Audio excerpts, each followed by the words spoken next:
तो अभी हम जैसे इससे पहले हमने देखा था इलेक्ट्रोफिलिक सब्स्टिट्यूशन रिएक्शन था, अब है nucleophilic substitution reaction for mono substituted hello arenes, यानी कि जिसमें एक ही हैलोजन एटम का सब्स्टिट्यूएंट रहेगा और कोई भी सब्स्टिट्यूएंट्स नहीं रहेंगे, ओनली सिंगल हैलोजन एटम। तो अब हम देखेंगे कि न्यूक्लियोफिलिक सब्स्टिट्यूशन रिएक्शन कैसा होता है। एक्चुअली जो nucleophilic substitution reaction in arenes है, यानी कि जो अनसैचुरेटेड ये बेंजीन रिंग वाला स्ट्रक्चर, उसमें वो लेस रिएक्टिव है।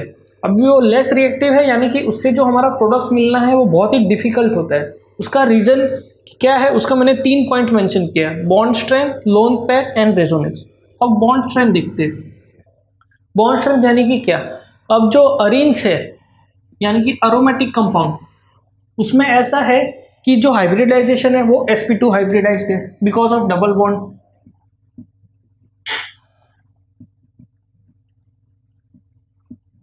sp2 हाइब्रिडाइज्ड है, इसके लिए उसका जो बॉन्ड लेंथ है वो लेंथ छोटा है।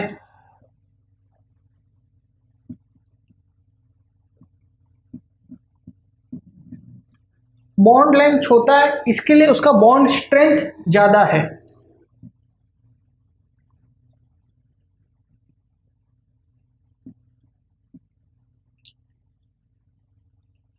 बॉन्ड स्ट्रेंथ ज्यादा है तो उसको हाई एनर्जी लगता है टू ब्रेक।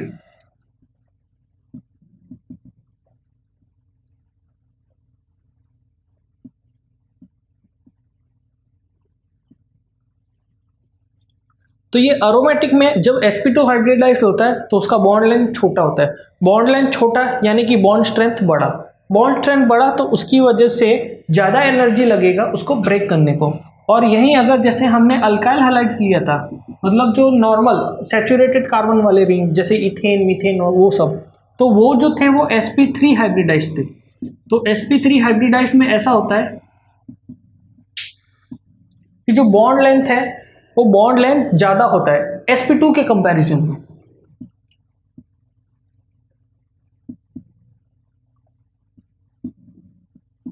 बॉन्ड लेंथ ज्यादा है तो बॉन्ड स्ट्रेंथ कम है कंपैरिजन टू sp2।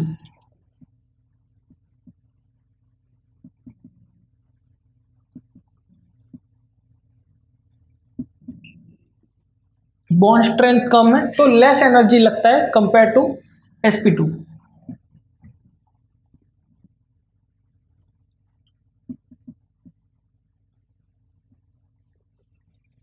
तो ये हमने डिफरेंस देखा कि अरोमेटिक्स और नॉर्मल अल्केन में दोनों में क्या है, और ये जो अरोमेटिक है वो sp2 हाइब्रिडाइज्ड है, अल्केन जो है वो sp3 हाइब्रिडाइज्ड है। बिकॉज ये sp2 हाइब्रिडाइज्ड है तो उसका बॉन्ड लेंथ छोटा है। तो अगर बॉन्ड लेंथ छोटा है तो इसका मतलब ये कि उसका स्ट्रेंथ बहुत ज़्यादा है। तो स्ट्रेंथ अगर बहुत ज़्यादा है तो उसको बहुत ज़्यादा अमाउंट ऑफ एनर्जी लगता है ब्रेक डाउन होने के लिए। और वहीं अगर sp3 की बात करें तो उसका बॉन्ड लेंथ ज़्यादा है कंपेयर टू sp2। तो जो भी बॉन्ड स्ट्रेंथ रहेगा वो स्ट्रेंथ वीक हो जाएगा बिकॉज उसका लेंथ ज़्यादा है। तो बॉन्ड स्ट्रेंथ अगर वीक है तो उसको एनर्जी भी वो कम एनर्जी में ही उसका ब्रेकडाउन हो सकता है कंपेयर टू sp2। तो ये हमने देखा। तो बिकॉज ऑफ बॉन्ड स्ट्रेंथ तो जो न्यूक्लियोफिलिक सब्स्टिट्यूशन रिएक्शन है तो वो यहाँ पे होना बहुत, ये अरोमेटिक्स में होना बहुत ही मुश्किल है बिकॉज हाई एनर्जी लगता है और हाई एनर्जी में न्यूक्लियोफिलिक हाईली अनस्टेबल होते हैं। जो न्यूक्लियोफाइल के जो हमने अल्केन्स में जो रिएक्शन देखे थे वो टोटली नॉर्मल कंडीशंस में रिएक्शन थे, जैसे कि अल्ट्रावायलेट रेडिएशन या थोड़ा सा अगर हीट अप्लाई कर दिया या कोई भी एक कैटलिस्ट अप्लाई कर दिया तो उसमें वो इजीली उसका लेस एनर्जी लगता था ब्रेकडाउन होने के लिए, तो वो इजीली बॉन्ड फॉर्म कर जाता था। बट अरोमेटिक्स में ऐसा है कि इसको हाई एनर्जी लगता है ब्रेकडाउन करने के लिए। तो वो हाई एनर्जी अगर वो ब्रेकडाउन होता है, ब्रेकडाउन लेता है तो उसका सब्स्टिट्यूशन होना भी उतना ही डिफ़िकल्ट है। ऐसा नहीं है कि वो नहीं बनेगा लेकिन बहुत ज़्यादा डिफ़िकल्ट है वो। तो ये हमने देखा कि बॉन्ड स्ट्रेंथ कैसे इफेक्ट करता है न्यूक्लियोफिलिक सब्स्टिट्यूशन पे। अभी हम देखेंगे लोन पेयर। लोन पेयर यानी कि क्या, जो ये फॉर एग्जांपल AR मतलब ये मैंने बेंजीन कंसीडर किया, बेंजीन के वहाँ पे साइड में क्लोरो था और ये 1 2 3 4 5 6। तो ये जो लोन पेयर है ये क्लोरीन के पास यहाँ पे लोन पेयर ऑफ इलेक्ट्रॉन्स है। तो ऐसा है कि अगर कोई भी इलेक्ट्रोनेगेटिव ग्रुप आएगा तो क्लोरीन क्या करेगा, अभी ये अगर यहाँ से फॉर एग्जांपल एक क्लोरीन निकलता है तो हमें पता है कि क्लोरीन के पास नेगेटिव चार्ज होता है।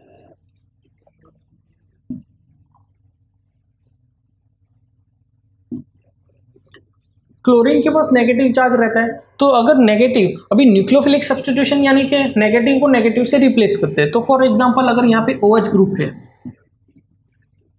तो भी क्लोरीन के पास नेगेटिव है, OH के पास भी नेगेटिव है, बट क्लोरीन के पास लोन पेयर ऑफ इलेक्ट्रॉन्स भी है।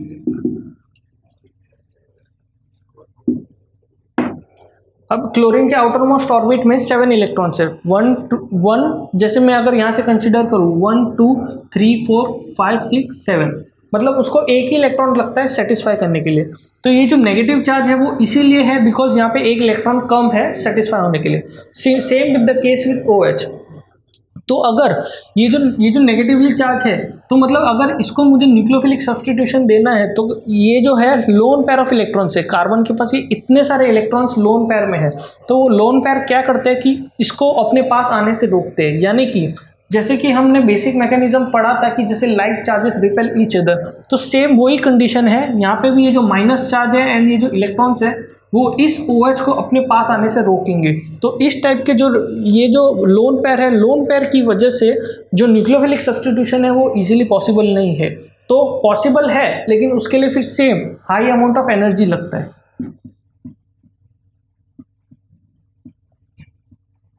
मतलब जैसे क्लोरीन को हमें बहुत हाईली कुछ उसके ऊपर प्रेशर या कोई एनर्जी अप्लाई करना पड़ेगा जिसकी वजह से क्लोरीन ब्रेकडाउन हो, क्योंकि इसमें ऐसा है क्लोरीन का ब्रेकडाउन होना बहुत मुश्किल है because chlorine is highly electronegative, और वो जिसके साथ बॉन्डेड है वो अरोमेटिक रिंग में हाइड्रोजन के साथ बॉन्डेड है। तो हाइड्रोजन इज हाईली इलेक्ट्रोपॉजिटिव। तो दो चीज़ जो highly electronegative and highly electropositive है, तो उसको ब्रेकडाउन करना बहुत ही डिफिकल्ट होता है इन अरोमेटिक रिंग। तो अरोमेटिक रिंग में ऐसा है कि ये हाईली इलेक्ट्रोपॉजिटिव हाईली इलेक्ट्रोनेगेटिव, तो उसको हाई अमाउंट ऑफ एनर्जी लगता है ब्रेकडाउन होने को। मतलब ये जो बॉन्ड है इसको ब्रेक करने के लिए बहुत ही हाई अमाउंट ऑफ एनर्जी लगता है।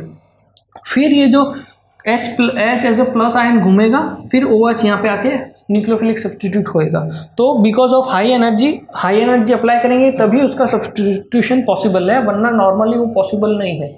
और ये भी क्यों हो रहा है, बिकॉज ये sp2 हाइब्रिडाइज्ड है। बिकॉज ये जिस कार्बन एटम से बॉन्डेड है वो कार्बन ऑलरेडी डबल बॉन्ड किया हुआ है, तो यहाँ पे डबल बॉन्ड है, एक हाइड्रोजन इसके साथ है, इसके लिए ये जो है वो sp2 हाइब्रिडाइज्ड है। और जैसे कि हमने देखा sp2 हाइब्रिडाइज्ड से बॉन्ड लेंथ जो है वो छोटा होता है, बॉन्ड स्ट्रेंथ जो है बढ़ जाता है, और जैसे बॉन्ड स्ट्रेंथ बढ़ता है तो हाई अमाउंट ऑफ एनर्जी लगता है उसको ब्रेक डाउन करने को। तो इससे हमने जाना कि ये लोन पेयर भी कैसे, मतलब उसका लोन पेयर का भी क्या इन्वॉल्वमेंट है इन न्यूक्लियोफिलिक सब्स्टिट्यूशन। अभी हम देखेंगे रेजोनेंस। तो रेजोनेंस जैसे हमने देखा था कि जो स्ट्रक्चर है बेंजीन,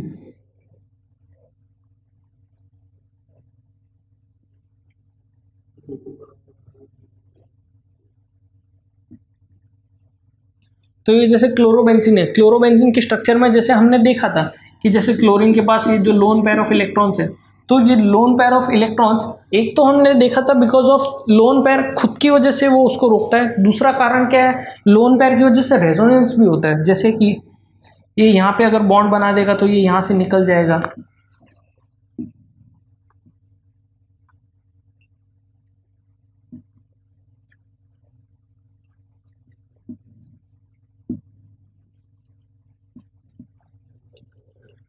तो जैसे कि हमने पहले भी ये रेजोनेंस को कंसीडर किया था। अब मैं आगे और नहीं बनाऊंगा, मैंने जनरली बस 2 टर्म में ही इसको रिप्रेजेंट कर रहा हूँ। तो जैसे कि हमने देखा क्लोरीन का एक लोन पेयर यहाँ पे आ जाता है, वो यहाँ पे डबल बॉन्ड बनाता है, फिर ये कार्बन इससे एक इलेक्ट्रॉन खींच लेता है, और जो बचा हुआ एक इलेक्ट्रॉन है वो एज अ नेगेटिव चार्ज बन के घूम रहा है। तो ये फिर इस तरीके से घूमते घूमते सेटिस्फाई करेगा और हमें हमारा रेजोनेटिंग प्रोडक्ट मिलेगा।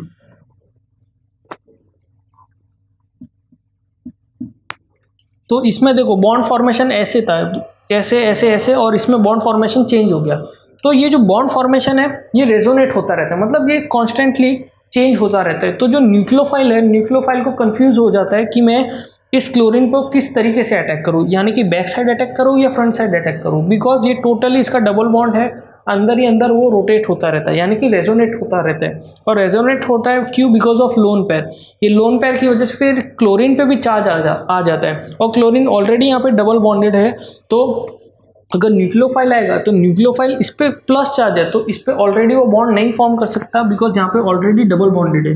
तो triple bonded chlorine atom possible ही नहीं है इसके लिए, बिकॉज ऑफ ये रेजोनेंस। रेजोनेंस की वजह से न्यूक्लियोफिलिक सब्स्टिट्यूशन भी पॉसिबल नहीं है। तो ये हमने देखा कि ये 3 मेन बेसिक फैक्टर है, जैसे कि bond strength, lone pair and resonance. ये 3 फैक्टर की वजह से न्यूक्लियोफिलिक सब्स्टिट्यूशन रिएक्शन मतलब वो किस तरीके से पॉसिबल होता है। इसमें जैसे कि हमने देखा अभी ये जो भी एग्जांपल था फॉर मोनो सब्स्टिट्यूटेड था, यानी कि ओनली सिंगल क्लोरीन। तो अगर मैं यहाँ पे फॉर एग्जांपल 2 क्लोरीन कर दूँ या क्लोरीन और ब्रोमीन कर दूँ तो उसमें न्यूक्लियोफिलिक सब्स्टिट्यूशन रिएक्शन पॉसिबल ही नहीं हो सकता, बिकॉज दोनों जगह 2 हाईली इलेक्ट्रोनेगेटिव ग्रुप आ जाते हैं। तो अभी जो न्यूक्लियोफिलिक सब्स्टिट्यूशन है वो किस पोजीशन पे अटैक करेगा, वो टोटली कन्फ्यूजन रिएक्शन होगा। तो इसके लिए वो रिएक्शन पॉसिबल ही नहीं है। ये जो सब्स्टिट्यूशन रिएक्शन है ओनली फॉर सिंगल यानी कि मोनो सब्स्टिट्यूटेड हेलो एटम्स के जरिए ही ये रिएक्शन हो सकता है। और रिएक्शन ये लेस रिएक्टिव है, यानी कि इसका बनना बहुत मुश्किल है। क्यों? Because of bond strength, lone pair and resonance. तो अभी न्यूक्लियोफिलिक सब्स्टिट्यूशन रिएक्शन के हम कुछ एग्जांपल्स देखेंगे। इससे पहले हमने देखा था कि जो न्यूक्लियोफिलिक सब्स्टिट्यूशन रिएक्शन था वो क्यों इतना डिफिकल्ट था। जैसे कि फॉर एग्जांपल हमने 3 फैक्टर कंसीडर किया था, bond strength, lone pair and resonance.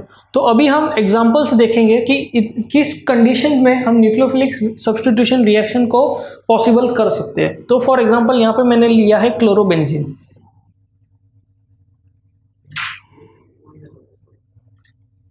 Chlorobenzene का रिएक्शन अगर मैं विथ सोडियम हाइड्रोक्साइड करता हूँ, अब ये सोडियम हाइड्रोक्साइड इसीलिए बिकॉज यहाँ पे OH माइनस है, हमें न्यूक्लियोफाइल सब्स्टिट्यूट करना है, तो ये OH को मैं यहाँ पे सब्स्टिट्यूट करूंगा।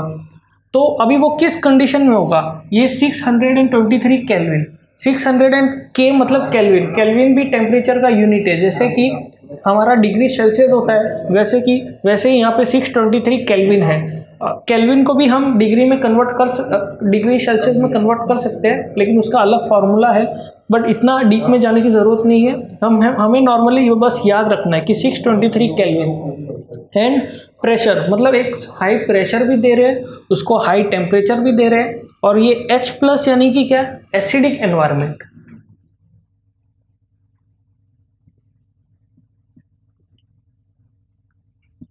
मतलब ये जो भी रिएक्शन मैं कर रहा हूँ वो एसिडिक एनवायरनमेंट में कर रहा हूँ, यानी कि एक एसिड के प्रेजेंस में मैं रिएक्शन कर रहा हूँ with of NaOH with chlorobenzene. और उसके लिए बूस्टअप मतलब ये जो बॉन्ड है वो sp2 हाइब्रिडाइड है, तो उसको ब्रेक करने के लिए मैं कितना 623 केल्विन टेम्परेचर पे हीट कर रहा हूँ और उस पर हाई प्रेशर भी अप्लाई कर रहा हूँ। तो उससे हमारा जो प्रोडक्ट मिलेगा वो OH माइनस यहाँ पे आ जाएगा और क्लोरीन सब्सटीट्यूट हो जाएगा।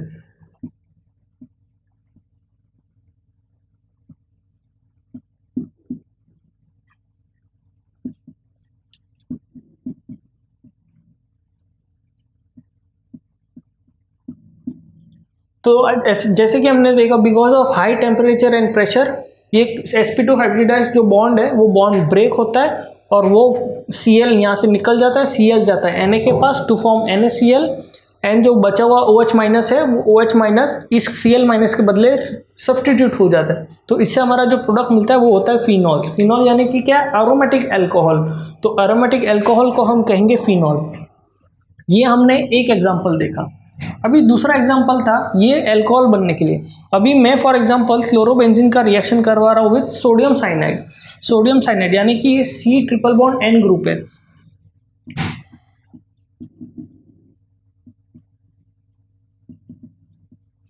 Sodium cyanide when reacts with chlorobenzene, तो सेम मैकेनिज्म फॉलो होगा, बस यहाँ पे जो रिएक्शन कंडीशंस है वो चेंज हो जाएंगे। अभी ये जो था वो एसिडिक एनवायरनमेंट में था, तो यहाँ पे सोडियम साइनाइड के लिए मैं उसका रिएक्शन कर रहा हूँ इन प्रेजेंस ऑफ कॉपर साइनाइड।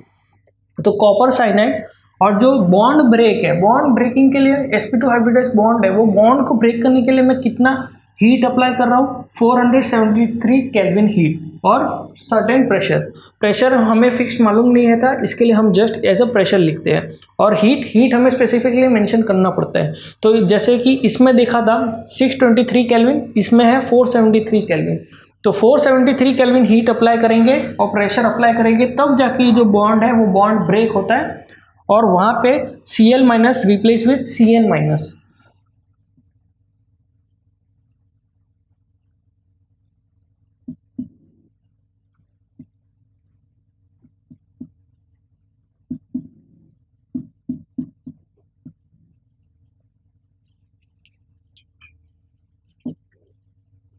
तो ये जो कंपाउंड मिला ये क्लोरोबेंजीन था। क्लोरोबेंजीन का रिएक्शन विद सोडियम साइनाइड करेंगे इन प्रेजेंस ऑफ, जैसे यहाँ पे एसिडिक एनवायरनमेंट था तो यहाँ पे इन प्रेजेंस ऑफ कॉपर साइनाइड, तो उससे हमारा जो रिएक्शन sp2 हाइब्रिडाइज कार्बन को बॉन्ड को ब्रेक करने के लिए 473 केल्विन हीट लग रहा है और सर्टेन प्रेशर लग रहा है। तो उसकी वजह से क्लोरीन निकल के Na के पास आ जाएगा यानी कि सोडियम के पास, और जो बचा हुआ Cn- है वो Cl- की जगह पे सब्सटीट्यूट हो जाएगा। तो इससे जो हमारा प्रोडक्ट मिलता है वो साइनाइड वाला प्रोडक्ट होता है, और इस टाइप के प्रोडक्ट को हम कहते हैं साइनोबेंजीन।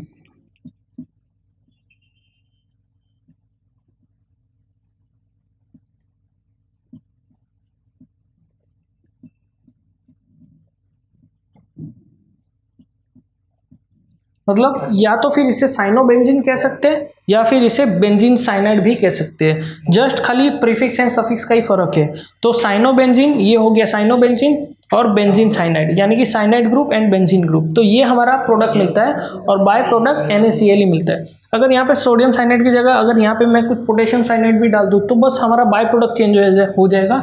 मेन मैकेनिज्म हमारा सेम है, यानी कि nucleophile gets substituted with other nucleophile in presence of heat, pressure and certain condition. जैसे कि यहाँ पे 623 केल्विन था तो यहाँ पे 473 केल्विन है।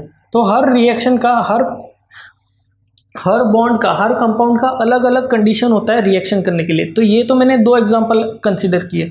अगर आपको टेम्परेचर फॉर एग्जांपल आपको श्योरिटी से याद नहीं आ रहा तो बस आप वहाँ पे ऐसा भी मेंशन करते हैं कि हाई टेम्परेचर एंड प्रेशर, लेकिन हमें सबसे मेन ये है हमारा जो रिएजेंट मतलब किसके प्रेजेंस में हो रहा है। तो ये जो NaOH है, NaOH बेस है, तो बेस का रिएक्शन अगर इससे करवाना है तो हमें एसिडिक एनवायरनमेंट चाहिए। तो ये H+ भी मेंशन कर दोगे तो भी सफिशिएंट है। तो H+ यानी कि क्या, एसिडिक एनवायरनमेंट। और यहाँ पे इसको रिएक्शन को बूस्टअप करवाना है तो यहाँ पे मैं कॉपर साइनाइड को करवा रहा हूँ। तो कॉपर साइनाइड के प्रेजेंस में ये जो रिएक्शन होगा उससे हमें मिलेगा बेंजीन साइनाइड या फिर साइनोबेंजीन। तो ये हमने देखा few examples of nucleophilic substitution reaction जो कि पॉसिबल है अंडर वेरी हाई, मतलब उसके लिए बहुत ही हाई मेंटेनेंस लगता है, जैसे कि high temperature, high pressure, high acidic environment and other बहुत ही कॉस्टली जो रिएजेंट्स है। तो उसके प्रेजेंस में न्यूक्लियोफिलिक सब्स्टिट्यूशन रिएक्शन पॉसिबल है और उससे हमारे कुछ इस तरीके के प्रोडक्ट मिलते हैं फॉर न्यूक्लियोफिलिक सब्स्टिट्यूशन रिएक्शन।